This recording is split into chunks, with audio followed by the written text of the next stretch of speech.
Pernah nggak sih Anda lihat grafik kayak gini dan langsung pusing? Tenang, Anda nggak sendirian. Tapi, gimana kalau saya bilang ini bukan sekedar garis acak-acakan?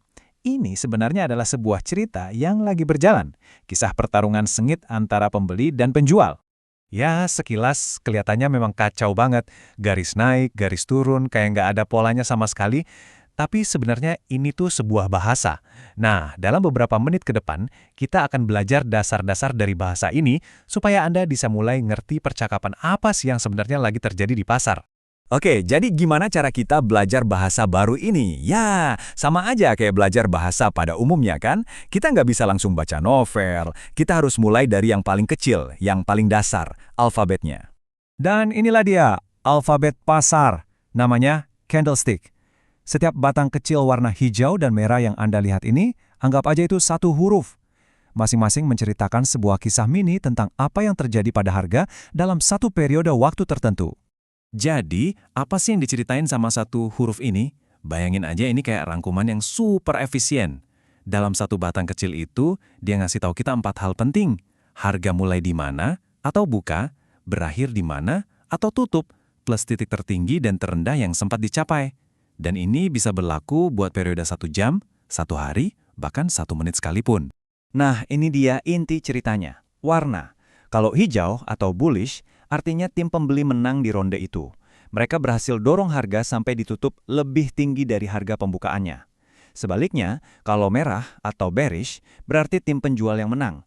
Mereka menekan harga sampai ditutup lebih rendah. Bagian badan yang tebal itu adalah medan pertempuran utamanya. Sementara sumbu tipis di atas dan bawah, itu nunjukin sejauh mana masing-masing pihak sempat unggul sebelum pertarungan berakhir. Oke, kalau kita udah tahu hurufnya, kita bisa mulai ngerangkai jadi kata. Nah, ini beberapa contoh pola umum yang bakal sering banget Anda lihat. Kita nggak akan bahas detail satu persatu, tapi coba deh perhatiin gimana bentuknya aja udah kayak cerita. Lihat deh pin bar itu, yang sumbunya panjang banget. Itu seolah-olah pasar lagi teriak, harga coba naik sampai sini, tapi langsung ditolak mentah-mentah.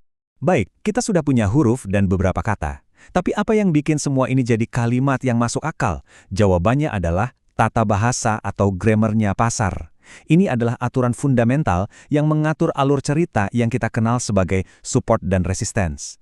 Cara kerjanya gini, bayangin support itu kayak lantai tak kasat mata. Ini adalah level harga di mana banyak pembeli mikir, wah ini harga udah bagus nih, dan mereka mulai beli, jadi harganya nggak jadi jatuh lebih dalam. Sebaliknya, resistance itu kayak langit-langit tak kasat mata. Di level itu, banyak penjual mikir, oke, waktunya jual, ambil untung, dan aksi jual mereka nahan harga biar nggak naik lebih tinggi lagi. Dan disinilah pasar jadi menarik banget. Level-level ini tuh nggak permanen. Bayangin Anda lagi ada di gedung bertingkat. Lantai tempat Anda berdiri itu adalah support. Kalau tiba-tiba lantainya jebol dan Anda jatuh ke bawah, lantai yang sama sekarang jadi apa? Jadi langit-langit di atas kepala Anda, kan? Nah, itulah yang terjadi di pasar. Support yang berhasil ditembus seringkali berubah fungsi menjadi resisten baru. Konsep ini penting banget, namanya break and retest.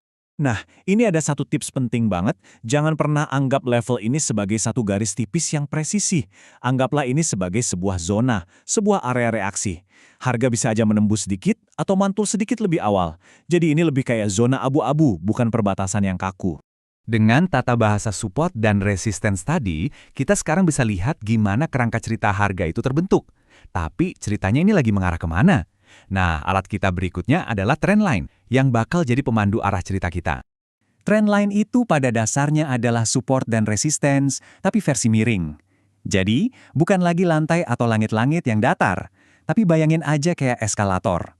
Kalau harga lagi naik, trendline itu kayak pegangan eskalator di bawahnya yang terus menopang harga seiring pergerakannya ke atas. Gambarnya juga gampang banget kok. Anda cuma perlu cari minimal 2 titik terendah yang jelas dalam tren naik atau 2 titik tertinggi dalam tren turun. Hubungkan keduanya, terus perpanjang garisnya ke masa depan dan jadi deh.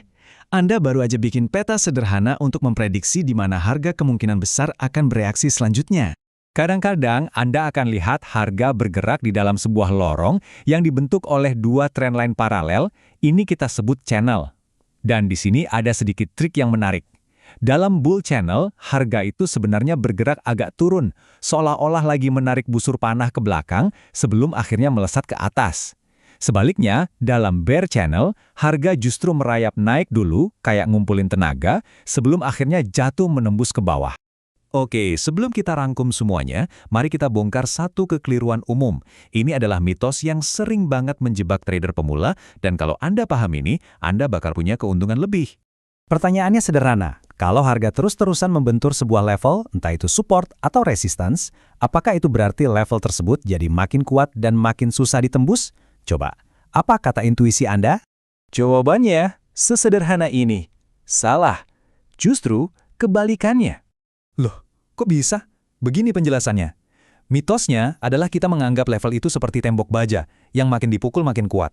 Tapi realitanya, bayangin level itu seperti tembok bata biasa. Setiap kali harga membentur, itu seperti satu pukulan palu. Setiap pukulan itu nggak bikin temboknya lebih kuat kan? Justru sebaliknya, ia mengikis semen, bikin retakan. Di pasar, setiap tes itu memakan order beli atau jual yang ada di sana, yang membuat level itu semakin lemah dan semakin mungkin untuk akhirnya jebol. Jadi, inilah perangkat baru Anda. Sekarang Anda punya alfabet untuk membaca setiap momen dengan candlestick.